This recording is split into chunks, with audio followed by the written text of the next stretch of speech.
Hello, we're back with part 2 of Recovering from a Narcissist. And I got my little book with my little check notes because I got to make sure everything is true and accurate, okay? And I just want to apologize that I'm on here in my pajamas. I worked out and had to take a shower. It's literally 1 a.m. But I wanted to make sure I get another episode done for y'all because y'all been asking. So let's get into it. I want to make some corrections from the last video, first of all. And I do want to make a disclaimer, and I'll probably have to keep making this disclaimer. There's going to be a lot of TMI in these videos. I'm sorry. So I'm going to give that disclaimer ahead of time. If you don't want to hear that shit, don't watch this, okay? Because we have no filter in these videos at all whatsoever, because it's important. That's why I have to say it, because it's important. It plays big parts in there. I was married to a man that was addicted to corn. I was married to a man that was addicted to corn. Corn, remove the C, put a P, yeah. So like, we'll start there, all right? So anyways, I want to try to get as much done as I can because I honestly want to be done with this series because I got shit to do. Better shit to do. But anyway, all right. So to correct what I said last time, I was saying there was a twist that he said he wanted to be with me and, you know, he had cheated on me, this and that. We were actually together for a few weeks. We were together for a few weeks when I found out that he cheated on me. I want to make this clear at the beginning. Landon is not biologically my husband's child. He came into Landon's life when Landon was 5 months old. 5 months. So technically, you know, he was supposed to, we were in the process of him adopting Landon and all. Like that, you're his father. I don't care. I don't care. I don't care. Okay? And if it was me, I would never be able to abandon a child that I know has a whole, needs me, that I'm all they know, whether I'm all they know or not. If I know that they're attached to me and they love me, there's no way I could sleep at night knowing that I just walked away from that child and I caused that child trauma. Nobody in their right mind could ever. All right. So anyways, so yeah, I find out after when we were dating, he told me he was an addict too. That's how he related to me. And I told you I was going to make myself look bad a lot of times. And oh, well, it's the truth, you know. When we went on that date, I slept with him the first night. And then I sat up there and said, oh, I don't usually do this. Girl, what? You literally just got out of addiction and you were a full prostitute. Like, let's cut the bullshit. But yeah, I did that. I said that. I mean, he knew I was bullshitting and we laugh about it all the time. I'm just throwing that out there. But yeah, he tells me he's an addict. At that time, he was a gangbanger. He was a gangbanger. He was a thug. He was hanging out with his cousins and, you know, selling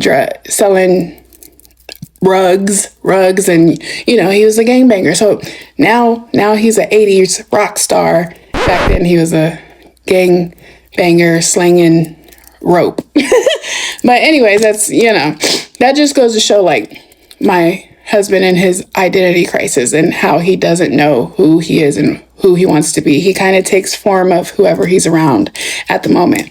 But anyways, I get told that he's cheating on me. I check him. We kind of break up, you know, because what the fuck? And he tells me that he just wants to be friends. He just wants to be friends. Me being unhealed, I'm like, okay, whatever. Like, we can be friends. Well, y'all, he sat up there and would tell me about all these girls that he had constantly coming over and fucking and this and that. And it drove me nuts because I loved him, you know, like I started caring about him. And in the midst of us being friends, like I wanted to know why he was acting so weird and like just pulling back so much. And that's when he also admitted to me that he was still technically married. Now, mind you, him and his wife were not together. They were not together. She wanted nothing to do with him. Like they were done. It was it. But that man would cry in my lap over her. But yet she was such a horrible bitch. she would be mad that he would watch corn but never would give him none. So in my mind, I'm like, well, I would be happy if my man was only watching corn and not cheating on me, especially if I never gave him none. Then he would talk about how she didn't work, that she would stay home all day and just lay in bed and trash the house, that she wouldn't clean, she wouldn't cook, all these things, that she would put her hands on him, wouldn't let him leave when they were having a disagreement and this and that. And keep hold of all this, because later on down the line, all the things he was saying about her started making sense in my head to what was really happening. That was his narcissistic version.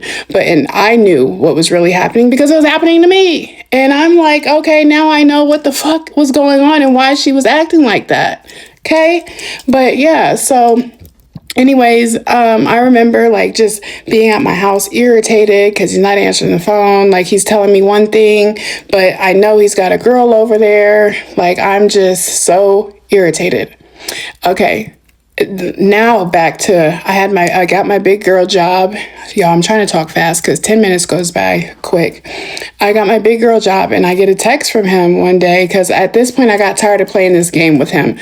You know, watching him fuck all these girls, and I would go over there and he done had a whole night with a girl and the house was trashed and I'm cleaning up both of their plates and dinners from the nights and just stupid and unhealed. But, you know, whatever.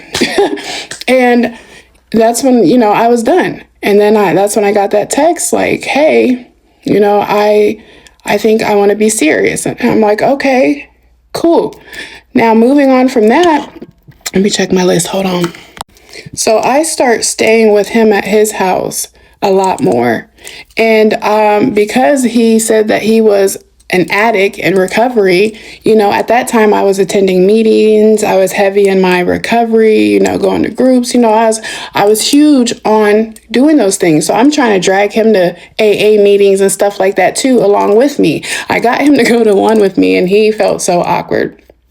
Finally, he broke down and told me one night, I remember it, we were driving home. He's like, I got something to tell you, and I really hope that you can forgive me for this, but I just have to tell you this. And I'm like, what? He's like, I'm not really an addict. I lied just so, you know, we'd have something in common and, you know, would make you like me more.